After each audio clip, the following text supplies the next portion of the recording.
Hello guys, most welcome back to our YouTube channel Gyan with Sachin. तो दोस्तों, आज की इस वीडियो में हम बात करेंगे polytechnic second semester applied mechanics के मोस्ट इंपॉर्टेंट क्वेश्चंस के बारे में। आज की इस कंप्लीट वीडियो में हम चैप्टर वाइज सभी इंपॉर्टेंट क्वेश्चंस को डिस्कस करेंगे और आप सभी को 40 प्लस स्कोर का सारा आइडिया बता देंगे। मैंने अगर 40 प्लस का स्कोर किया है तो डेफिनेटली आप सभी भी 40 प्लस का स्कोर करोगे और मैकेनिक्स में आप एक बेहतरीन नंबर लाओगे। बस कुछ बातें हैं 10 से 15 मिनट के अंदर आप सभी को बताऊंगा, कुछ क्वेश्चंस बताऊंगा जो आप सभी के लिए बहुत ज़्यादा हेल्पफुल होगा। तो मैकेनिक्स बहुत ही इजी सब्जेक्ट है, लेकिन उसे आप सभी ट्रिक से पढ़ेंगे तो और भी इजी हो जाएगा। उन क्वेश्चंस को पढ़ना होता है जो एग्ज़ाम में पूछे गए हैं या जो इम्पोर्टेंट है, या उसके पीछे एक लॉजिक होता है कि लास्ट ईयर पूछा गया है तो इस बार ये डेफिनेटली पूछा जाएगा। तो कुछ इस ट्रिक के साथ मैंने इंपॉर्टेंट क्वेश्चंस बनाए हैं जो आप सभी के सामने प्रस्तुत करना चाहता हूं। तो चलिए अपनी इस वीडियो की शुरुआत करेंगे और आप सभी को बता दूं कि आप सभी अगर पॉलिटेक्निक सेकंड सेमेस्टर के इंपॉर्टेंट क्वेश्चंस के नोट्स वाले ग्रुप में ज्वाइन होना चाहते हैं तो ज्वाइन हो जाइए। आप सभी के पास अभी भी वक्त है। मात्र 29 रुपीज़ में इलेक्ट्रिकल, मैकेनिकल और सिविल सभी ब्रांच यानी 3 ब्रांच के लिए कंप्लीट नोट्स प्रोवाइड करेंगे मात्र 29 रुपीज़ में, और आप सभी इस नोट्स के माध्यम से अपनी तैयारी को भरपूर कर पाएंगे। आप क्वेश्चन बैंक खरीदे जाएंगे तो आप सभी को एक क्वेश्चन बैंक अप्रॉक्स 80 रुपये में मिलने वाला है। बस वही होता है कि आप सभी को प्रिंटेड चीज़ देखने को मिलेगी, लेकिन यहाँ पर कुछ एक्सपीरियंस वाली चीज़ें भी देखने को मिलेंगी। तो चलिए अपने क्वेश्चंस को आप सभी को दिखाते हैं। जिनको ज्वाइन होना होगा इस नंबर पे कॉल करके ज्वाइन हो जाइएगा। तो चलिए 1 बाय 1 करके सारे क्वेश्चंस को आप सभी के सामने दिखाते हैं। सिविल, मैकेनिकल और केमिकल इन ब्रांचेस में चलने वाला अप्लाइड मैकेनिक्स क्या कहता है आप सभी के सामने खोल करके रख देंगे। अप्लाइड मैकेनिक्स के सारे क्वेश्चंस को दिखाएंगे, वो भी चैप्टर वाइज। तो आप सभी को मैं 25 नंबर का कुछ ऐसा क्वेश्चंस बताऊंगा इस वीडियो के अंतर्गत जो आप सभी को डेफिनेटली और एग्जैक्टली वही क्वेश्चंस देखने को मिलेंगे। तो वीडियो को अंत तक देखिए और एग्ज़ाम देकर आइएगा। अगर आप सभी को वो क्वेश्चंस नहीं देखने को मिलेंगे तो वापस कमेंट कर दीजिएगा कि वो क्वेश्चंस नहीं मिले, क्योंकि ये हमारा 2 से 3 साल का पॉलिटेक्निक का एक्सपीरियंस है। चैप्टर नंबर 1 इंट्रोडक्शन, ठीक है। इसमें 4 क्वेश्चन मैंने रखे हैं। चारों क्वेश्चंस को 1 बाय 1 आप सभी के सामने प्रस्तुत करते हैं। मैकेनिक्स की परिभाषा दीजिए और इसकी उपयोगिता बताइए। सदिश एवं अदिश राशि को परिभाषित कीजिए एवं इसमें अंतर स्पष्ट कीजिए। बल को परिभाषित कीजिए और इसमें विशेषताओं का वर्णन करिए। पिंड तथा दृढ़ पिंड को समझाइए। तो ये चारों क्वेश्चन आप सभी के सिलेबस में थे और इम्पोर्टेंट थे, लेकिन इसमें से एक ट्विस्ट है कि आपका क्वेश्चन नंबर 1 जो है मैकेनिक्स की उपयोगिता और इसकी परिभाषा आप सभी के एग्जाम में इस बार पूछा जाएगा। तो आप सभी 5 नंबर लेने के लिए चैप्टर 1 से सिर्फ इतना पढ़ लेना, उसके बाद बाकी की चीज़ों को लेफ्ट कर देना और मेरे ऊपर छोड़ देना। आगे बढ़ते हैं, दूसरा चैप्टर डिस्कस करते हैं। दूसरा चैप्टर है लॉज ऑफ मोशन। यहाँ से देखते हैं कौन सा क्वेश्चन वो जो आप सभी के एग्ज़ाम में इस बार फिर से आने वाला है, ठीक है।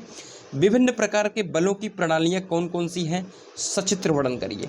दूसरे नंबर पर है प्रिंसिपल ऑफ इक्विलिब्रियम को समझाइए, यानी संतुलन का सिद्धांत समझाइए। क्वेश्चन नंबर 3 है बलों की स्थानांतरणशीलता के सिद्धांत को समझाइए। क्वेश्चन नंबर 4 है कि बलों के समांतर चतुर्भुज का नियम क्या है। क्वेश्चन नंबर 5 है बलों के त्रिभुज नियम के सिद्धांत को समझाइए।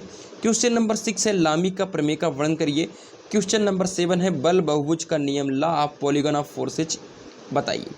इतने क्वेश्चंस आप सभी के सिलेबस में थे और इतने क्वेश्चंस पूछे गए थे और इतने क्वेश्चंस पूछे जाते हैं। इससे बाहर कुछ नहीं पूछा जाता है। अब पूछा क्या जाएगा इस बार, उसको ध्यान से देखिए, ठीक है। विभिन्न प्रकार की बलों की प्रणालियाँ, ये पूछे जाने की काफ़ी उम्मीदें हैं। दूसरे नंबर पर है प्रिंसिपल ऑफ इक्विलिब्रियम, इसके पूछे जाने की बहुत ज़्यादा उम्मीदें हैं। और क्वेश्चन नंबर 6 लामी का प्रमेय, इसको पूछे जाने की पूरी उम्मीदें हैं। तो इन तीनों क्वेश्चंस में एक क्वेश्चन आप सभी को 99.9% देखने को मिलेगा, ये आप सभी से प्रॉमिस करता हूँ। बाकी जितने भी क्वेश्चन मैंने आप सभी को बताए हैं वो ज़रूर आप तैयार कर लेना। मुझे नहीं लगता कि एक चैप्टर से 4-5 क्वेश्चन बहुत ज़्यादा होता है। चैप्टर नंबर 3 है मूवमेंट। अब मूवमेंट में 4 क्वेश्चन मैंने रखा है। बल युग्म तथा बल युग्म के आघूर्ण को परिभाषित कीजिए। बल युग्म की प्रवृत्ति विशेषताओं का उल्लेख कीजिए। वेरिगनान थ्योरम बताइए। प्रिंसिपल ऑफ मोमेंट्स बताइए और किसी पिंड की साम्यावस्था की शर्तों का उल्लेख कीजिए। तो क्वेश्चन नंबर 4 ये बहुत इंपॉर्टेंट है और यही पूछे जाने की फिर से उम्मीदें हैं। चैप्टर नंबर 4 पहला और दूसरा क्वेश्चन सेम है, मतलब एक क्वेश्चन है और जो कि 5+5 में पूछा जाता है, यानी 5 मार्क्स देगा। और यह क्वेश्चन डेफिनेटली आपके एग्जाम में इस बार फिर से पूछा जाएगा। घर्षण क्या है, घर्षण के प्रकार बताइए, घर्षण की दैनिक जीवन में उपयोगिता, घर्षण के लाभ तथा हानि बताइए। क्लियर हो गई बात, आगे बढ़ते हैं। अब ऐसे लोग सोच रहे होंगे आप वीडियोस के माध्यम से कि मैं अपने मन से ही कहे जा रहा हूं कि यह क्वेश्चन इस बार पूछा जाएगा, तो नहीं, सारी चीज़ों को एनालाइज करके अपनी कॉपी में लिख करके उस चीज़ को देखते हुए आप सभी को बताने की कोशिश कर रहा हूं। ये काफ़ी दिनों का मेहनत है, उसके लिए आप वीडियो को दिल से लाइक करिएगा। अगर आप सभी को मेरे साथ जुड़ना पसंद है तभी चैनल को सब्सक्राइब करिएगा, वरना मत करिएगा। आप सभी बिल्कुल दिल से लाइक करें और मैं आप सभी को दिल से चीज़ों को बताने की कोशिश कर रहा हूँ। इसमें एक मेहनत छिपी हुई है आप सभी के लिए। देखिए, आप सभी के पेपर पैटर्न में क्वेश्चन नंबर 5 कभी कभी ऐसा बनता है कि उसमें 5 बिंदु दे दिए जाते हैं जिसको आप सभी को शॉर्ट में परिभाषित करना होता है।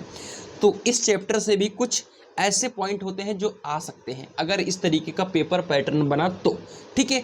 तो वो क्या हो सकता है, ध्यान से सुनिएगा, ठीक है। कोफिशिएंट ऑफ फ्रिक्शन यानी घर्षण गुणांक, angle of repose, cone of friction, Coulomb's law of friction और लॉज ऑफ फ्रिक्शन। तो ये ऐसे 5 हो सकते हैं। आगे भी कुछ चैप्टर हैं जिसमें पॉइंट मैंने बनाया है, वहाँ से भी इस तरीके के क्वेश्चन पूछे जाते हैं। चैप्टर नंबर 5 आ गया है। चैप्टर नंबर 5 के माध्यम से कुछ एक और बात क्लियर करूँगा न्यूमेरिकल को लेकर। बहुत सारे बच्चे न्यूमेरिकल को लेकर बहुत ज़्यादा उत्तेजित रहते हैं, तो जिनका न्यूमेरिकल पर कमांड है और जिनको न्यूमेरिकल पसंद है, ठीक है, वो कर लेंगे, उनको कॉन्फिडेंस है, वो न्यूमेरिकल के ऊपर जाइएगा। अगर नहीं है तो मत जाइए, क्योंकि पूरे डिप्लोमा में न्यूमेरिकल ऑप्शनल होता है। मतलब ऐसा कोई क्वेश्चन नहीं देखने को मिलेगा जहां पर आप सभी को न्यूमेरिकल कंपलसरी देखने को मिले। बहुत रेयर केसेज में, यानी 99.9% रेयर केसेज होता है, ठीक है। चलिए, तो चैप्टर नंबर 5 न्यूमेरिकल चैप्टर है और इसमें आप सभी का गुरुत्व केंद्र तथा परिकेंद्र का परिभाषा पूछा गया है 5 नंबर में कई बार। तो इतना तैयार कर लेना, बाकी इस चैप्टर से अगर न्यूमेरिकल करना होगा तो करना, वरना आप सभी इस चैप्टर को लेफ्ट कर देना। मेरे भैया, अगर आप सभी को एक चैप्टर से अकेले 20 नंबर चाहिए तो वह चैप्टर आप सभी के स्क्रीन पर है, वो है मशीन, ठीक है। मशीन की तरह नंबर देगा, एग्जामिनर भी मशीन हो जाएगा आप सभी को नंबर देने के लिए, और हम सबको भी नंबर दिया है, ठीक है।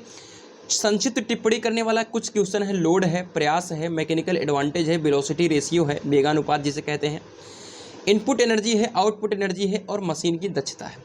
अगर एक एक नंबर में पूछा जाएगा कोई संक्षिप्त टिप्पणी वाला क्वेश्चन तो इससे ज़्यादा कुछ पूछा नहीं जाता है, जहाँ तक मेरा अनुभव है और जहाँ तक मैंने चीज़ों को एनालाइज करा है। बाकी मैं BT-UP बोर्ड का सचिव नहीं हूँ, तो मैं आप सभी को सारी चीज़ें ओपन करके बता रहा हूँ, ठीक है। एक्सपेक्टेशन है, एक पेपर की तरीके से बता रहा हूँ।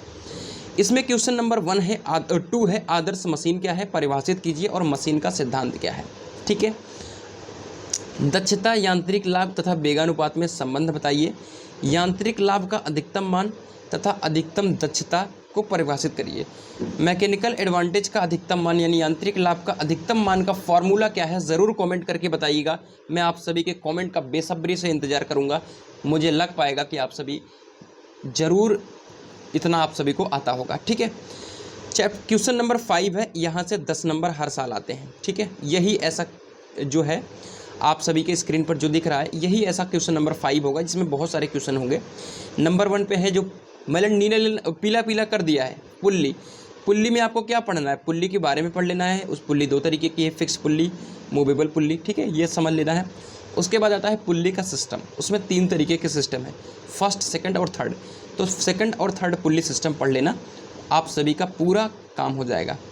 और यहाँ आप सभी के स्क्रीन पर रैक तथा pinion, differential screw jack, worm तथा पहिया, व्यासांतरित पहिया और व्हील एक्सल।